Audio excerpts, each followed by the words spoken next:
இன்றிரவு தங்கிப் போகலாமே என்று தமயந்தி சொல்லவில்லை.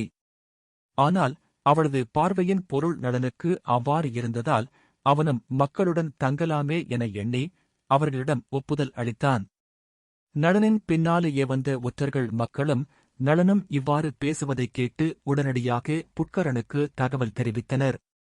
சற்று நேரத்தில் முரசு ஒலித்தது.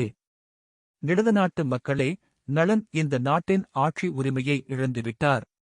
அவருக்கு யாராவது அடைக்கலம் அளித்தாலோ அவருடன் பேசினாலோ அந்த இடத்திலேயே கொல்லப்படுவார்கள். இனி உங்கள் ராஜா புட்கரன்தான். அவர் இடும் சட்டதிட்டங்களுக்கு நீங்கள் கட்டுப்பட்டாக வேண்டும். மீறுபவர்கள் மரணக்கயிற்றில் உங்களை நீங்களே மாட்டிக்கொள்ளத் தயாரானதாக அர்த்தம். இது மகாராஜா புட்கரனின் உத்தரவு என்று முரசு அறைவோன் சத்தமாக நீட்டி முழக்கினான். நளன் தனது நிலை குறித்து வருந்தினான்.